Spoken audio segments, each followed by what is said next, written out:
Hello friends, एक बार फिर से आपका हमारे YouTube channel RPSC GK by Ravindra पे स्वागत है।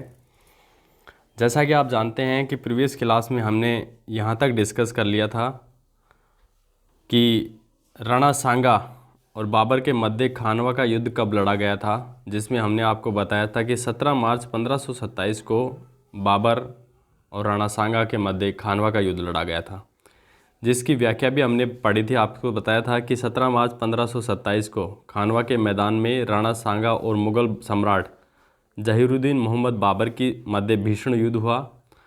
खानवा का जो मैदान है आधुनिक भरतपुर ज़िले की रूपवास तहसील में है, ऐसा हमने आपको प्रीवियस क्लास में बताया था। फिर हमने आपको बताया था कि राणा सांगा की सेना में कौन कौन से शासक शामिल हुए थे जिन्होंने राणा सांगा का साथ दिया था, जिसमें हमने बताया था अफ़गान सुल्तान महमूद लोदी हो गया, मेव शासक हसन खां मेवाती हो गया, मारवाड़ के जो राव गंगा है उसका पुत्र कुंवर मालदेव हो गया, बीकानेर का राव जैत सिंह है उसका पुत्र कुंवर कल्याणमल हो गया, आमेर का राजा पृथ्वीराज हो गया, ईडर का राजा बहारमल हो गया, मेड़ता का रायमल राठौड़ हो गया, रायसीन का सहेल्दी तंवर हो गया। जो अंतिम ये सहेल्दी जो तंवर था जिसने अंतिम समय में अपना समर्थन वापस ले लिया था और बाबर की सेना में शामिल हो गए थे, एक हिसाब से कह सकते हैं कि विश्वासघात किया था। इसमें हमने बताया कि मेदिनी राय हो गया, चंदेरी का, नागौर का खानजादा हो गया, सिरोही का अखैराज हो गया, वागड़ या डूंगरपुर का जो हो गया रावल उदय सिंह हो गया, सलमपुर का रावत रतन सिंह हो गया।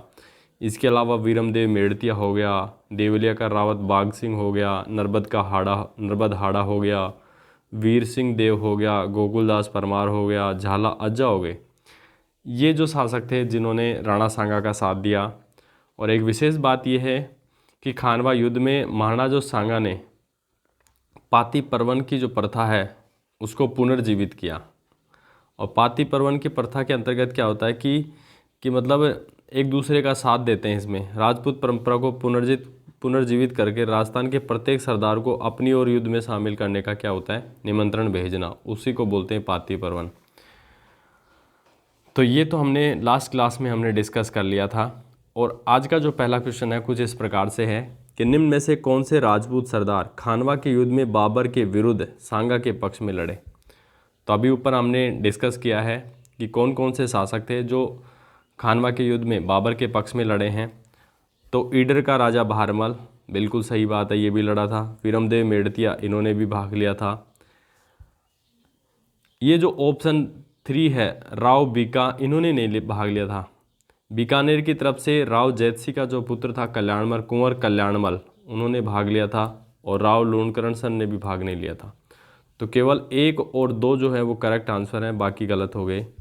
तो ऑप्शन 1 और 2 क्या हो जाएगा, करेक्ट हो जाएगा। ऊपर इसकी व्याख्या हमने ऊपर देख ली है, ये सेकंड ग्रेड में पूछा गया था 2017 को। तो चलते हैं नेक्स्ट क्वेश्चन की ओर।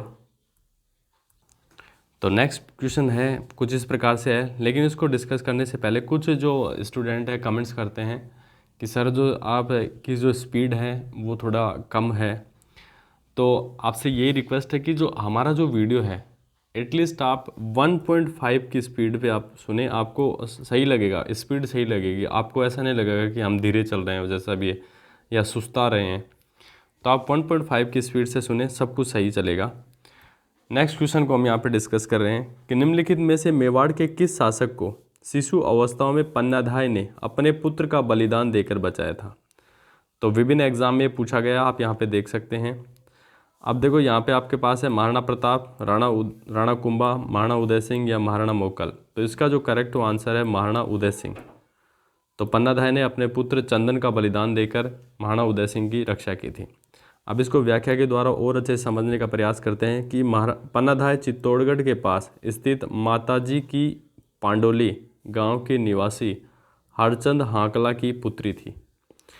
सूरजमल चौहान की पत्नी थी। 1536 ईस्वी में विक्रमादित्य की हत्या कर बनवीर नामक अवैध दासी पुत्र मेवाड़ का शासक बना। उसने उदय सिंह की हत्या करने का प्रयास किया, लेकिन पन्नाधाय ने अपने पुत्र चंदन का बलिदान देकर महाराणा उदय सिंह सेकंड यानी रानी कर्मावती के पुत्र को दासी पुत्र बनवीर से बचाया। पन्नाधाय बलिदान व स्वामी भक्त के लिए मेवाड़ के इतिहास में प्रसिद्ध है। तो आपको ये पता होना चाहिए कि पन्नाधाय जो है किसके लिए प्रसिद्ध है, बलिदान और स्वामी भक्ति के लिए प्रसिद्ध है। नेक्स्ट क्वेश्चन है कि उदय सिंह के साथ चित्तौड़ छोड़ने के पश्चात पन्नाधाय को किस स्थान पर आश्रय प्राप्त हो सका। 4 ऑप्शन है, देलवाड़ा, डूंगरपुर, कुंभलगढ़ या देवलिया। तो आप सबको पता है कि कुंभलगढ़ में इनको आश्रय प्राप्त हो सका था। तो उदय सिंह के साथ चित्तौड़गढ़ छोड़ने के पश्चात पन्नाधाय को कहाँ पे आश्रय प्राप्त हुआ, कुंभलगढ़। तो ऑप्शन 3 क्या हो जाएगा, करेक्ट हो जाएगा। अब यहाँ पे व्याख्या के द्वारा और समझने का प्रयास करते हैं। पन्नाधाय उदय सिंह को कीरत व वारिन दंपति के संरक्षण में कुंभलनेर के किलेदार आशा देवपुरा के पास ले गई। वहाँ कुंभलगढ़ में उदय सिंह का क्या होता है, लालन पालन, और 1537 ईस्वी में यहीं पे उसका क्या होता है, राज्याभिषेक होता है। नेक्स्ट क्वेश्चन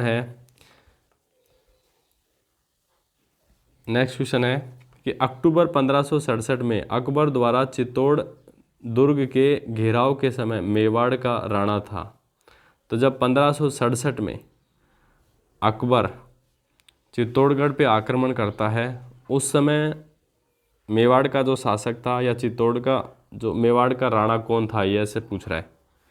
तो इसका जो करेक्ट जो आंसर है, आपके पास 4 ऑप्शन है, आप यहाँ पे अपना सोच सकते हैं। तो करेक्ट जो आंसर है वो है महाराणा उदय सिंह।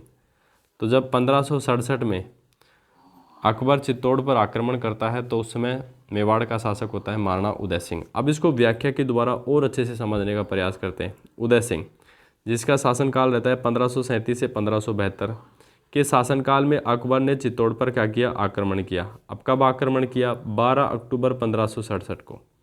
उदय सिंह चित्तौड़ का भार जयमल फत्ता पर छोड़कर स्वयं उदयपुर में मोर्चा लगाया। मतलब चित्तौड़ का जो भार था वो जयमल और पत्ता पर छोड़ दिया। फत्ता या पत्ता एक ही बात है, कहीं जगह फत्ता मिलेगा, कहीं पे पत्ता। स्वयं ने उदयपुर में मोर्चा लगाया। अकबर का चित्तौड़ घेरा काफ़ी लंबा चला, लेकिन बदकिस्मत से एक दिन रात को दीवार की मरम्मत करते समय जयमल अकबर की संग्राम नामक बंदूक की गोली से मारा गया। जयमल और पत्ता की वीरता पर मुग्ध होकर अकबर ने आगरा जाने पर हाथियों पर चढ़ी हुई उनकी पाषाण की मूर्तियां बनवाकर किले के द्वार पर खड़ी करवाई और 15 फरवरी 1568 ईस्वी में अकबर का चित्तौड़ पर अधिकार हो गया और यह चित्तौड़ का तृतीय शाखा था। तो जब चित्तौड़ का तृतीय शाखा हुआ तो आक्रमणकारी जो था अकबर था और वहाँ का तत्कालीन जो शासक था वो उदय सिंह था। और कब हुआ, 15 फरवरी 1567 को। तो उम्मीद करता हूँ इतना आपको अच्छे समझ में आया। नेक्स्ट क्वेश्चन है कि महाराणा प्रताप का जन्म किस वर्ष में हुआ। 9 मई 1542, 9 मई 1540, 8 मई 1541 या 1 मई 1540। तो इसका जो करेक्ट आंसर है 9 मई 1540 को महाराणा प्रताप का जन्म होता है। तो ऑप्शन 2 क्या हो जाएगा, करेक्ट हो जाएगा। अब महाराणा प्रताप के बारे में थोड़ी सी हम व्याख्या के द्वारा और समझने का प्रयास करते हैं कि उदय सिंह की रानी जयवंती बाई जो पाली नरेश आखिराज सोनेग्रा की पुत्री थी कि कोंख से महाराणा प्रताप का जो जन्म होता है वो 15 मई 1540 को हुआ। अगर विक्रम संवत के अनुसार देखें तो ज्येष्ठ शुक्ल तृतीया विक्रम संवत 1597 को रविवार को महाराणा प्रताप का जन्म हुआ। कहाँ पे होता है, कुंभलगढ़ के प्रसिद्ध बादल महल की जूनी कचेरी में महाराणा प्रताप का जन्म हुआ। और ये हाल ही में फर्स्ट ग्रेड स्कूल लेक्चर में क्वेश्चन पूछा गया था कि महाराणा प्रताप का जो बचपन का नाम क्या था, वो था कीका। तो इनके बचपन का नाम कीका था। नेक्स्ट क्वेश्चन है कि महाराणा प्रताप का राज्याभिषेक सर्वप्रथम हुआ गोगुंदा, कुंभलगढ़, उदयपुर या चित्तौड़गढ़। तो महाराणा प्रताप का सबसे पहले जो राज्याभिषेक होता है वो होता है गोगुंदा में। तो ऑप्शन 1 क्या हो जाएगा, बिल्कुल करेक्ट।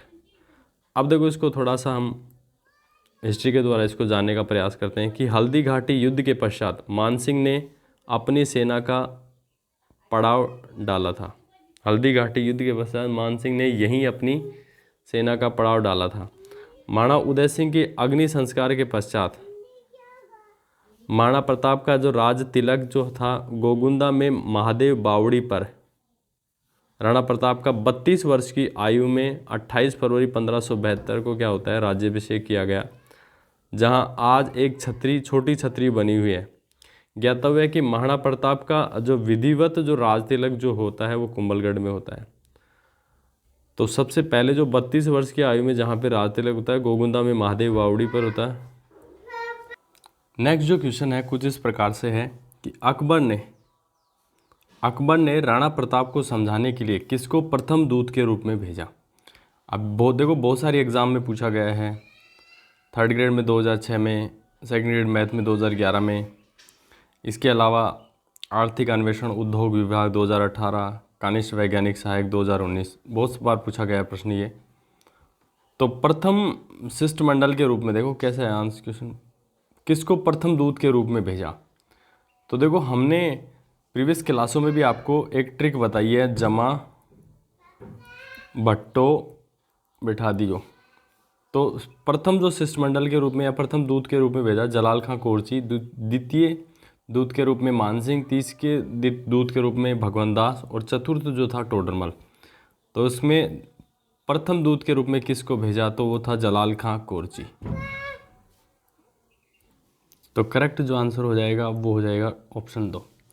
अब इसको देखो व्याख्या के द्वारा और समझने का प्रयास करते हैं कि मेवाड़ के इस शासक को मतलब महाराणा प्रताप को अपनी अधीनता में लाने के लिए अकबर ने निम्नांकित प्रस्तावक भेजे।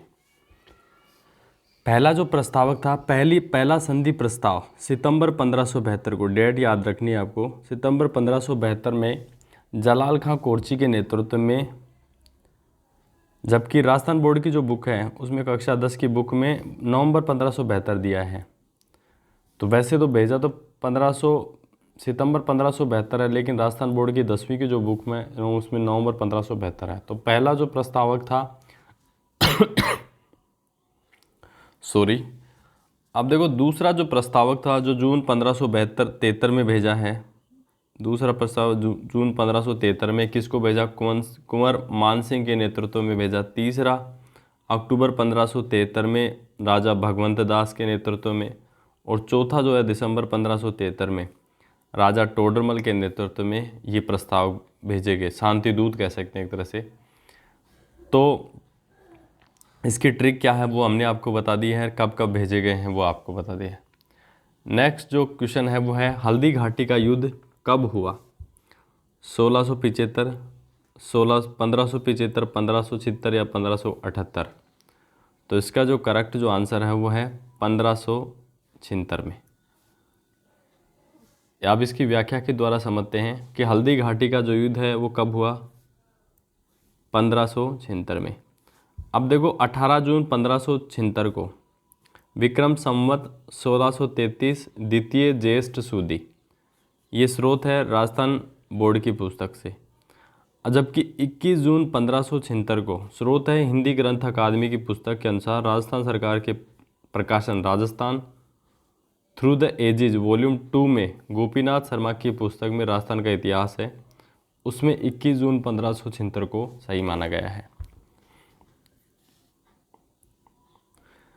जो हल्दी घाटी, यह युद्ध हल्दी घाटी के दर्रे से बाहर बनास नदी के निकट खमनोर गांव राजसमंद में हुआ था। इस युद्ध का जो वर्णन है, इस युद्ध का वर्णन युद्ध में एकमात्र उपस्थित इतिहासकार बदायूनी ने मुंतकब उल तवारीख में किया है। इस युद्ध का जो आंखों देखा जो वर्णन जो है, उस समय जो युद्ध के समय एकमात्र इतिहासकार जो वहाँ पे मौजूद था वो था बदायूनी। उन्होंने अपनी जो पुस्तक है मुंतखब उल तवारीख में इसका वर्णन किया है। नेक्स्ट है कि हल्दी घाटी युद्ध की विस्तृत जानकारी अबुल कादिर बदायूनी के किस ग्रंथ में होती है। तो अभी अभी हमने पढ़ा है, जेल पैरी 2018 में पूछा गया शिफ्ट फर्स्ट में। तो इसका करेक्ट आंसर आपके पास 4 हैं। तो करेक्ट आपके पास 4 ऑप्शन दिए हुए हैं, इसमें करेक्ट आंसर कौन सा है आप खुद पढ़ के देखिए एक बार। तो इसका जो करेक्ट जो आंसर है मुंतखब उल तवारीख, इसमें इसका आंखों देखा वर्णन मिलता है। तो ऑप्शन 3 क्या हो जाएगा, करेक्ट हो जाएगा। नेक्स्ट है, वीर विनोद के अनुसार हल्दी घाटी युद्ध में मुगल सेना की संख्या कितनी थी। तो हमने आपको बताया था कि मुगल जो सेना थी वो थी 80,000, जबकि महाराणा प्रताप की जो सेना थी वो थी 20,000। तो इसका करेक्ट जो आंसर हो जाएगा ऑप्शन 2। अब देखो इसमें हम विस्तृत व्याख्या के द्वारा, अब देखो वीर विनोद में उल्लेखित है कि मेवाड़ की ख्यातों के अनुसार मानसिंह के अधीन 80,000 सैनिक और प्रताप के पास 20,000 सैनिक थे। नैन्सी के अनुसार मानसिंह के पास 40,000 सैनिक और प्रताप के पास 9 से 10,000 सैनिक थे। युद्ध में उपस्थित इतिहासकार बदायूनी के अनुसार मानसिंह की सेना में 5,000 सैनिक और प्रताप की सेना में 3,000 घुड़सवार थे। तो ऐसा जो विभिन्न स्रोतों से हमें पता चलता है कि अलग अलग जो विद्वान हैं उनके अलग अलग मत हैं। तो लेकिन हमें तो वीर विनोद के अनुसार बताना है, तो 80,000 सैनिक तो अकबर की सेना में थे और 20,000 जो सैनिक थे वो महाराणा प्रताप की सेना में थे। नेक्स्ट क्वेश्चन है कि निम्नलिखित में से कौन से राजपूत सरदार हल्दी घाटी युद्ध में राणा प्रताप के पक्ष में लड़े। कौन कौन से थे, राम सिंह पंवार या रामा सिंह, हाँ इन्होंने लड़ा था। झाला बीदा बिल्कुल लड़ा था। कृष्णदास रावत कृष्णदास चुंडावत बिल्कुल लड़ा था। माधो सिंह कछावा एवं अशोक परमार। तो देखो आपको मोटा मोटा याद हो तो अशोक परमार जो है वो राणा सांगा के पक्ष में लड़ा था खानवा के युद्ध में। तो ऑप्शन जो 4 है वो तो नहीं हो सकता, बाकी सारे करेक्ट हैं। तो ऑप्शन 1, 2, 3 जो है ये तो करेक्ट हो जाएगा, बाकी 4th जो है वो इनकरेक्ट है। तो ऑप्शन 4 क्या हो जाएगा, करेक्ट हो जाएगा, जिसमें 3 हैं। अब देखो हल्दी घाटी युद्ध के बारे में हम यहाँ पे थोड़ी सी चर्चा करते हैं। महाराणा प्रताप की सेना का जो जनरल था वो था प्रताप की सेना के कमांडर थे मुस्लिम सेनापति हाकिम खां सूरी। हरावल भाग का इन्होंने क्या किया था, नेतृत्व किया। सैलुम्बर का कृष्णदास चुंडावत कृष्णदास। ग्वालियर राजा रामशाह तोमर या तंवर और उसके 3 पुत्र सालीवान, भवानी सिंह और प्रताप सिंह। सादड़ी से झाला बीदा। सरदारगढ़ का भीम सिंह। देवगढ़ का रावत सांगा, झाला मानसिंह थे तथा भील नेता पूंजा भील ने क्या किया, जो सेना का जो चंद्रावल भाग है उसका क्या किया था, नेतृत्व किया था। इसके अलावा पुरोहित गोपीनाथ, चारण जैसा, जयमल मेड़तिया और प्रताप के चंदावल दस्ते में शामिल थे। अकबर की सेना का जो जनरल था वो था आसफ खां। अकबर की जो सेना था उसका जनरल कौन था, आसफ खां। अकबर की सेना के जो कमांडर थे मुगल सूबेदार मानसिंह, जगन्नाथ कछवाहा, माधो सिंह कछवाहा, राणा प्रताप के भाई जगमाल, शक्ति सिंह व सगर। मुगल सेना में हरावल जो सेना थी, सेना का सबसे आगे वाला जो भाग, उसका जो नेतृत्व है सैयद हाशिम कर रहा था। उसके साथ मोहम्मद बादकशी रफ़ी और राजा जगन्नाथ और आसफ खां भी इनके साथ थे। तो यहाँ पे हमने आपको बताया कि जो महाराणा प्रताप की जो सेना थी उसकी स्ट्रक्चर क्या थी और अकबर की जो सेना थी उसका स्ट्रक्चर क्या था। नेक्स्ट क्वेश्चन है कि प्रताप की सेना का पठान सेना नायक था, तो मेहतर खां, जलाल खां, शेर खां या हाकिम खां। तो आपको पता है हाकिम खां जो इसका करेक्ट आंसर हो जाएगा। नेक्स्ट क्वेश्चन की तरफ चलते हैं। निम्नलिखित में कौन हल्दी घाटी के युद्ध में महाराणा प्रताप के चंद्रावल दस्ते में शामिल थे। रीट लेवल 2 2021 में क्वेश्चन पूछा गया था, चंद्रावल दस्ते की बात पूछ रहा है। तो पुरोहित गोपीनाथ, राणा पूंजा, जयमल मेहता, हाकिम खां और चारण जैसा और कृष्णदास चुंडावत। तो देखो जो चंद्रावल जो दस्ता था उसका, तो चंद्रावल जो दस्ता था उसमें देखो एक तो गोपी पुरोहितनाथ हो गया, इसके अलावा राणा पूंजा हो गया, हाकिम खां सूर जो हरावल सेनापति था ये बिल्कुल नहीं था, और इसके अलावा कृष्णदास चुंडावत ये भी हरावल सेना में ही था, कहने का मतलब। जयमल मेहता, चारण जैसा ये जितने भी थे ये चंद्रावल सेना में थे, चंद्रावल दस्ते में। तो 1 2 3 5 जो है वो करेक्ट आंसर हो जाएगा। नेक्स्ट क्वेश्चन है कि हल्दी घाटी के युद्ध को किस विद्वान ने खमनोर का युद्ध कहा? कर्नल टोड, बदायूनी, अबुल फजल भैया गोपीनाथ। तो देखो हल्दी घाटी के युद्ध को खमनोर का युद्ध किस विद्वान ने कहा? तो इसका जो करेक्ट जो आंसर है वो है अबुल फजल। तो अबुल फजल ने हल्दी घाटी का युद्ध को खमनोर का युद्ध कहा। अब आगे बात करते हैं कि किस विद्वान ने हल्दी घाटी युद्ध को किस नाम से जाना बताया। तो हल्दी घाटी के युद्ध के कुछ उपनाम हैं जिसे हाथी का युद्ध भी कहा गया है। अब अबुल फजल ने देखो इसको खमनोर का युद्ध कहा, अबुल फजल खमनोर का युद्ध। बदायूनी ने इसे गोगुंदा का युद्ध कहा और कर्नल जेम्स टोड ने इसे मेवाड़ के इतिहास की थर्मोपोली कहा। किसको? हल्दी घाटी युद्ध को। नेक्स्ट क्वेश्चन है कि महाराणा प्रताप के हाथी का नाम था राम प्रसाद, चेतक, मर्दाना या वीर प्रसाद। तो आप सबको पता है कि महाराणा प्रताप के जो हाथी का जो नाम था वो था राम प्रसाद। चेतक इसके घोड़ा का नाम था। अब इसको व्याख्या के द्वारा समझने का प्रयास करते हैं। हल्दी घाटी युद्ध के प्रमुख हाथी कौन से थे? महाराणा प्रताप के हाथी का नाम था राम प्रसाद, मानसिंह के हाथी का नाम था मर्दाना, अकबर के हाथी का नाम था हवाई। अन्य प्रसिद्ध हाथी थे जिन्होंने हल्दी घाटी युद्ध में भाग लिया, जिसमें लूणा हो गया, गजमुक्त हो गया, गजराज हो गया, रन हो गया, मदार हो गया, खांडेराव, चक्रवाप हो गया। ये सब अन्य हाथी थे। इसके अलावा हमने आपको बताया महाराणा प्रताप का राम प्रसाद, मानसिंह का मर्दाना और अकबर का हवाई जो हाथी थे, इन्होंने भी क्या किया? हल्दी घाटी युद्ध में भाग लिया था। नेक्स्ट क्वेश्चन है कि निम्नलिखित में से किस स्थान को हल्दी घाटी युद्ध के पश्चात महाराणा प्रताप ने राजधानी बनाया? तो बहुत सारी एग्जाम में पूछा गया है, आप यहाँ पे देख सकते हैं। ऑप्शन 4 है हल्दी घाटी युद्ध के पश्चात महाराणा प्रताप ने किस स्थान को राजधानी बनाया, ये पूछा गया है। ऑप्शन ए है चावंड, गोगुंदा, कोल्यारी या कुंभलगढ़। तो आप सबको पता है कि चावंड को हल्दी घाटी युद्ध के पश्चात राजधानी बनाया गया था। अब देखो यहाँ पे देखते हैं कि चावंड हल्दी घाटी युद्ध के पश्चात प्रताप ने 1585 में अपनी स्थायी जीवन का प्रारंभ चामुंडा नदी के पूर्वी किनारे स्थित को मेवाड़ की नई राजधानी स्थापित करके किया। उन्होंने चावंड को लूणा से विजित कर अपने अधीन किया। उनके जीवन काल में 12 वर्ष तक यह मेवाड़ की राजधानी रहा।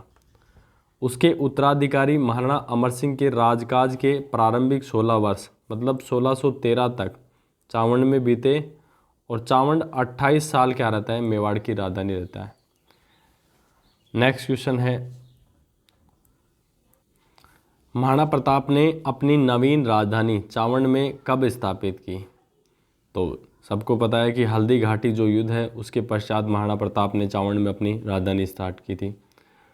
तो इसका जो करेक्ट जो आंसर है वो है 1585 में। अभी हमने डिस्क्रिप्शन में पढ़ा है 1585 में चावंड को अपनी नई राजधानी बनाया, जो 1613 तक क्या रहती है? राजधानी रहती है मेवाड़ की।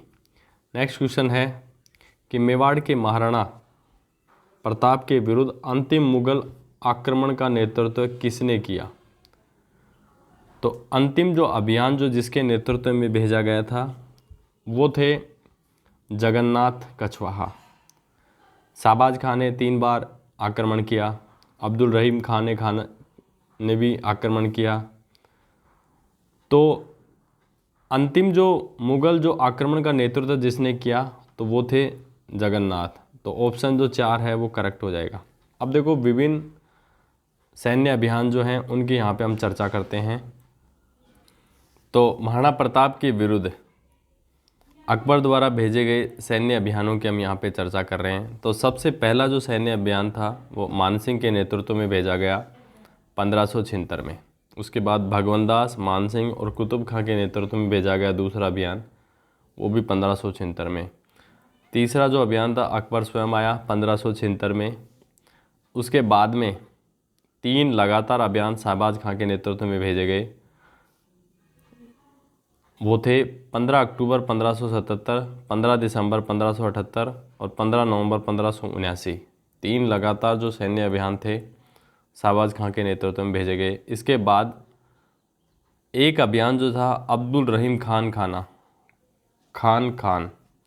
तो इसके नेतृत्व में दिसंबर 1580 में एक अभियान भेजा गया था। और अंतिम अभियान जो था वो जगन्नाथ कछवाहा के नेतृत्व में अकबर ने अंतिम अभियान भेजा था 1584-85 में। तो अकबर द्वारा प्रताप के विरुद्ध जो सैन्य अभियान थे वो भेजे गए, उसको हमने यहाँ पे डिस्कस किया है। नेक्स्ट क्वेश्चन है कि महाराणा प्रताप के समय अकबर ने शहबाज खां को कितनी बार मेवाड़ पर आक्रमण करने के लिए भेजा? तो अभी अभी हमने चर्चा की है, तो 3 बार शहबाज खान मेवाड़ पर आक्रमण करने के लिए आया था। तो ऑप्शन तो क्या हो जाएगा? करेक्ट हो जाएगा। नेक्स्ट क्वेश्चन है कि कर्नल जेम्स टोड ने निम्नलिखित में से किस युद्ध को मेवाड़ का मैराथन कहा? मेवाड़ का मैराथन कहकर पुकारा। तो आपको पता है, तो देखो कर्नल जेम्स टोड ने हल्दी घाटी का जो युद्ध है इसको तो कहा है मेवाड़ की थर्मोपोली, और दिवेर का जो युद्ध है इसको बोला है मेवाड़ का मैराथन। तो ऑप्शन जो 2 है वो करेक्ट हो जाएगा। अब देखो यहाँ पे हम देखते हैं कि दिवेर राजसमंद के युद्ध को मेवाड़ का मैराथन कर्नल जेम्स टोड ने कहा है, कि मतलब दिवेर के युद्ध को कहा है कि महाराणा प्रताप ने मेवाड़ की भूमि को मुक्त कराने का अभियान दिवेर से प्रारंभ किया। 1582 में महाराणा प्रताप व दिवेर के शाही थाने का मुख्तार सम्राट अकबर का काका सुल्तान खान के मध्य युद्ध होता है, कहने का मतलब, जिसमें प्रताप क्या रहते हैं? विजयी रहते हैं। नेक्स्ट है दिवेर का युद्ध किन किन के मध्य हुआ? महाराणा प्रताप और मुगल किलेदार सुल्तान खां के बीच। तो पहला ही जो आंसर है वो क्या हो जाएगा? करेक्ट हो जाएगा। नेक्स्ट क्वेश्चन है कि महाराणा प्रताप के दरबारी विद्वान जिन्होंने मुहूर्तमाला ग्रंथ की रचना की वह था। तो बहुत बार ये क्वेश्चन डिस्कस कर चुके हैं हम। तो चक्रपाणी जो मिस्र थे ये महाराणा प्रताप के दरबारी विद्वान थे जिन्होंने मुहूर्तमाला जो ग्रंथ है उसकी रचना की है। अब इसको आंसर 3 क्या हो जाएगा? करेक्ट हो जाएगा। तो महाराणा प्रताप के काल में रचित जो ग्रंथ हैं उनकी हम यहाँ पे चर्चा करते हैं। चक्रपाणी जो मिस्र है उन्होंने विश्व वल्लभ, जिसके 9 अध्याय है, ज्ञान जो है विज्ञान विषयक है, मतलब विज्ञान आधारित ये ग्रंथ हैं। इसके अलावा चक्रपाणी मिस्र ने मुहूर्तमाला, राज्याभिषेक पद्धति, व्यवहार दर्श इन ग्रंथों की रचना की है। इसके अलावा जैन मुनि हेमरतन सूरी ने जो ग्रंथ लिखे वो है गोरा बादल, पद्मनी चरित चौपाई, सीता चौपाई, महिपाल चौपाई, अमर कुमार चौपाई और लीलावती हेमरतन चौपाई, इनकी रचना की है। इसके अलावा कवि दुर्सा आडा ने प्रताप पर विरुद्ध छतरी एवं चारण कवि माला साधु ने झूलना लिखे हैं। तो ये बुक्स हैं काफ़ी, कवि दुर्सा आडा की विरुद्ध छतरी, और ये जितने भी बुक्स हैं काफ़ी इम्पोर्टेंट हैं, इनको आपको मेमोराइज करना है। महाराणा प्रताप का दरबारी पंडित कौन था? रामचरण, चंद्रमौली, चंद्रधर या चक्रपाणी मिश्र?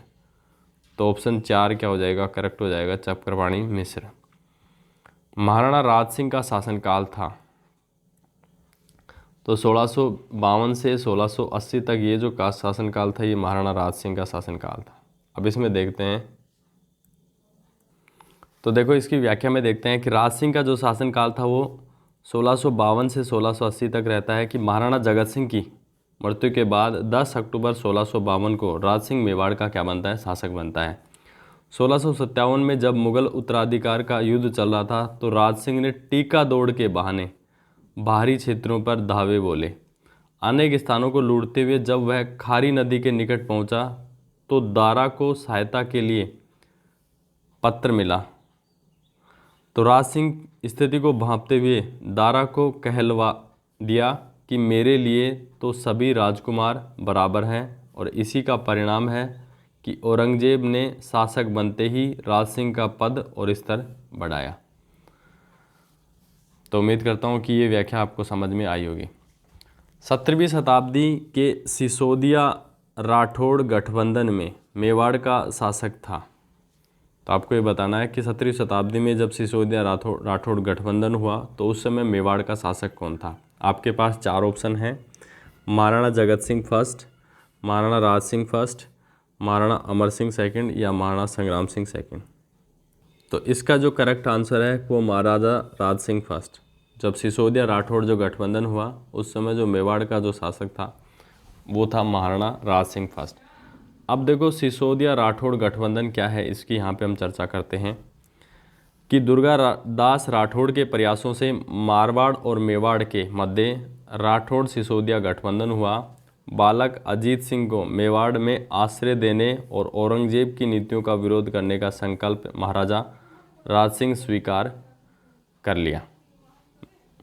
नेक्स्ट क्वेश्चन है कि निम्नलिखित में से किस राजपूत शासक ने विजय कटकातु की उपाधि को धारण किया? तो आपके पास 4 ऑप्शन है, महाराजा जसवंत सिंह, महाराणा कुंभा, महाराणा सांगा या महाराणा राज सिंह। तो इसका करेक्ट आंसर है महाराणा राज सिंह। इसमें व्याख्या में हम देखते हैं कि प्रजा में सैनिक जीवन की अभिव्यक्ति के लिए राज सिंह ने विजय कटकातु की उपाधि को क्या किया था? धारण किया। नेक्स्ट क्वेश्चन है कि नाथ द्वारा में श्रीनाथ जी की मूर्ति निम्न में से किसने स्थापित करवाई? तो वह महाराजा राज सिंह थे जिन्होंने नाथ द्वारा में श्रीनाथ जी की मूर्ति को स्थापित करवाया। अब इसकी व्याख्या के द्वारा और अच्छे से समझने का प्रयास करते हैं कि नाथ द्वारा जो उस समय सिहाड़ गांव के नाम से प्रसिद्ध था, नाथ द्वारा में बनास नदी पर श्रीनाथ जी का प्रसिद्ध मंदिर स्थित है जिसे श्री कृष्ण जी काले संगमरमर की प्रतिमा है। मंदिर में स्थित प्रतिमा श्रीनाथ जी की मूर्ति औरंगजेब के समय राज सिंह प्रथम द्वारा वृंदावन से यहाँ पर 1672 ईस्वी में लाई गई। नेक्स्ट क्वेश्चन है कि नाथ द्वारा का मूल नाम था? तो अभी आपको हमने बताया था जो नाथ द्वारा का जो मूल नाम था वो क्या था? सिहाड़ था। नेक्स्ट क्वेश्चन है गिंगोली जो वर्तमान में पर्वतसर में है का युद्ध 1807 ईस्वी में लड़ा गया था? किस किस के मध्य लड़ा गया था गिंगोली का युद्ध? तो देखो गिंगोली का जो युद्ध था वो जयपुर और जोधपुर के जो शासक थे उनके मध्य लड़ा गया था। तो ये महाराणा जो भीम सिंह थी उनकी पुत्री थी कृष्णा कुमारी को लेकर ये विवाद हुआ था। तो इसकी व्याख्या को हम और डिटेल से देखने का प्रयास करते हैं। अब देखो इसकी व्याख्या में देखते हैं कि उदयपुर की राजकुमारी कृष्णा कुमारी के विवाह को लेकर मारवाड़ मतलब जोधपुर के मान सिंह राठौड़, जोधपुर का कौन है? मान सिंह राठौड़, आमेर जयपुर के जगत सिंह द्वितीय के मध्य 13 मार्च 1807 को गिंगोली का युद्ध है वो वर्तमान पर्वतसर नागौर में है हुआ। जगत सिंह के नेतृत्व में जयपुर रियासत ने अमीर खान पिंडारी की सहायता से जोधपुर नरेश मान सिंह को गिंगोली नामक जो स्थान है उस पर हराया। जोधपुर नरेश यहाँ पे हार गया कहने का मतलब। इससे हताश होकर 1810 ईस्वी में कृष्णा कुमारी को जहर दे दिया गया। किसकी सलाह पर? अमीर खान पिंडारी की सलाह पर। नेक्स्ट क्वेश्चन है, एक बार थोड़ा सा अपर पार्ट जो उसको हम यहाँ पे रेज कर लेते हैं। युद्ध भूमि में जाते समय अपने पति द्वारा निशानी मांगने पर जिसने अपना शीश काटकर भेंट कर दिया वह थी? आपके पास 4 ऑप्शन है, रानी कर्मावती, रानी पद्मिनी, रानी जोधाबाई या रानी हाड़ी। तो इसका करेक्ट जो आंसर है हाड़ी रानी, जिसको सहल कंवर के नाम से भी ये प्रसिद्ध है। अब देखो व्याख्या के द्वारा इसको और अच्छे से समझने का प्रयास करते हैं। बूंदी के जागीरदार संग्राम सिंह की रूपवती पुत्री सहल कंवर जो है ये हाड़ी रानी का मूल नाम है, या वीर हाड़ी रानी का जो विवाह है सलुम्बर के चूंडावत सरदार राव रतन सिंह से हुआ था। राव रतन सिंह को मेवाड़ महाराणा राज सिंह की तरफ से औरंगजेब की सेना को परास्त करने हेतु रण क्षेत्र में जाने का आदेश मिला। अपने पति के मन की कमजोरी को खत्म करने हेतु अपना सिर तलवार से काटकर निशानी के रूप में दे दिया था। किसने? हाड़ी रानी या सहल कंवर ने। चूंडावत इस निशानी को देखकर स्तब्ध रह गया और अंततः मुगल सेना की हार हुई। प्रसिद्ध कवि मेघराज जो मुकुल है, प्रसिद्ध जो कवि है मेघराज मुकुल ने इन्हीं हाड़ी रानी पर सैनानी जो कविता है, चूंडावत मांगी सैनानी सिर काट दे दियो क्षत्राणी, लिखी है। तो ये काफ़ी इम्पोर्टेंट है। जो मेघराज जो मुकुल है इन्होंने।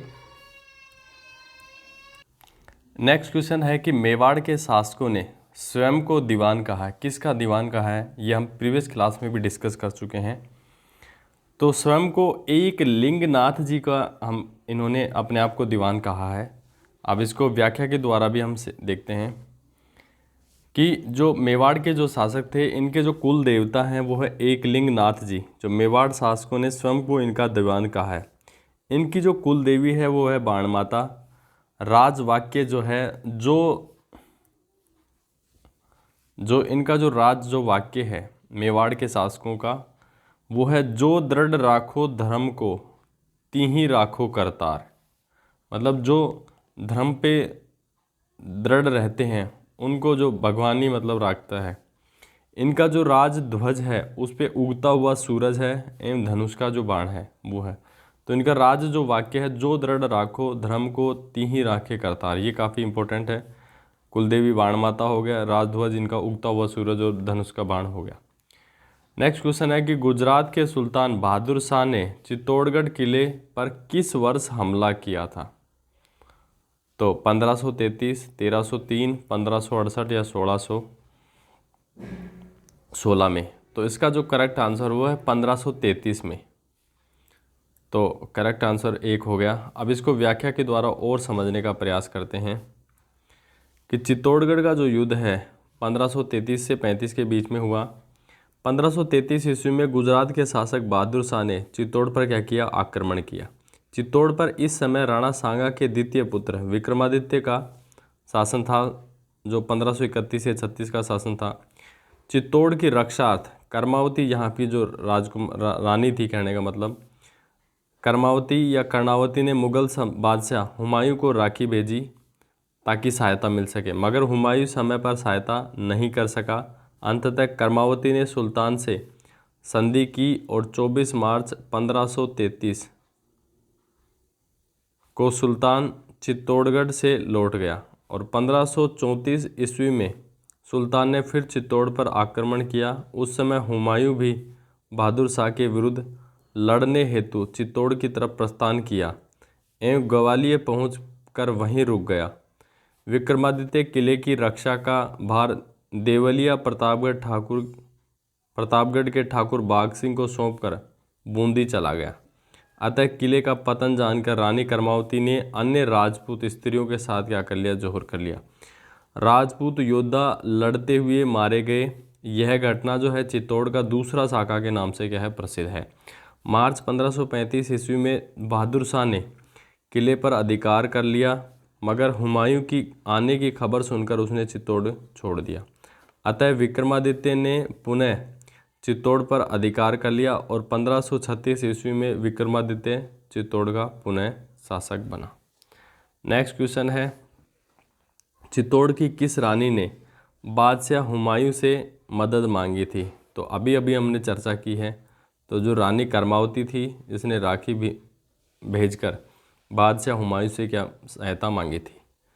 नेक्स्ट क्वेश्चन है कि चित्तौड़ के द्वितीय साका में किस रानी ने जोहर किया। तो अभी हमने बताया कि रानी जो कर्मावती है इसने चित्तौड़गढ़ के द्वितीय साके में जोहर किया था। नेक्स्ट क्वेश्चन है कि निम्न में से किस मेवाड़ के शासक ने चित्तौड़गढ़ किले की मरम्मत करवाई थी। तो आपके पास चार ऑप्शन है, अमर सिंह, जगत सिंह, करण सिंह या तख्त सिंह। तो देखो इसका जो करेक्ट जो आंसर है वो है महाराणा जगत सिंह। अब इसको व्याख्या के द्वारा और अच्छे से समझने का प्रयास करते हैं कि जगत सिंह प्रथम, जिनका शासनकाल 1628 से 1652 है, इनके काल में जगन्नाथ राय या जगदीश का भव्य विष्णु का पंचायतन मंदिर अर्जुन की निगरानी और सूत्रधार सुथार भाणा और उनके पुत्र मुकुंद की अध्यक्षता में बना। महाराणा ने जो जगत सिंह ने पिछोला में मोहन मंदिर एवं रूप सागर तालाब का भी क्या कराया, निर्माण कराया। जग मंदिर में जनाना महल आदि बनवाकर उसका नाम अपने नाम पर जगमंदिर रखा। इन्होंने चित्तौड़गढ़ दुर्ग की मरम्मत करवाकर अपने वंश गौरव के प्रतीक को बचाए रखने की ख्याति अर्जित की। तो यहीं पे जो मेवाड़ का जो राजवंश है या मेवाड़ का तो इतिहास है कि जो हमने एक वीडियो लेक्चर सीरीज स्टार्ट कर रखी है वो समाप्त होती है। और मैं ये उम्मीद करता हूँ कि यदि आप फर्स्ट वीडियो से लेकर अंत वीडियो को 1.5 या 1.75 की स्पीड पे लगातार मतलब एक एक वीडियो को आप विजिट करते हैं, हो सकता है कि जैसे आप नॉर्मल जो स्पीड है उसमें आप स्पीड कम रहे, लेकिन 1.5 की जो स्पीड है वो सफिशेंट है, जिसमें तेज़ी से हम किसी भी चीज़ को रिवाइज कर सकते हैं। तो आप 1.5 की जो स्पीड है उस पे आप इसको खटाखट रिवाइज करें। और देखो कुछ बच्चे शिकायत करते हैं कि मतलब ये जो हम यहाँ पे जो डिस्कशन कर रहे हैं ये देखो उन्हीं के लिए बेनिफिट होता है जिनको पहले इतिहास का बेसिक आइडिया जिनको होता है, जो कहीं से पढ़े हुए होते हैं और वहाँ पे पढ़े हुए तो होते हैं लेकिन वो क्वेश्चंस की एक्सरसाइज नहीं करते, इसलिए एग्ज़ाम में उनके क्वेश्चन सही नहीं हो पाते। तो हमारा जो यहाँ पे जो वीडियो लेक्चर सीरीज़ है उसी के ओरिएंटेड है, जो आपको बहुत बेनिफिट करेगी। तो उम्मीद करता हूँ कि आज की क्लास यहीं पे हम समाप्त करते हैं। आपको अच्छे से समझ में आया होगा। वीडियो को अगर आपको अच्छा लगा है तो वीडियो को लाइक करें, चैनल को सब्सक्राइब करें और अपने जो सुझाव हैं इसमें हम क्या इम्प्रूव कर सकते हैं वो आप हमें कमेंट्स बॉक्स में दें। मिलते हैं नेक्स्ट वीडियो में, तब तक के लिए नमस्कार, जय हिंद, जय भारत।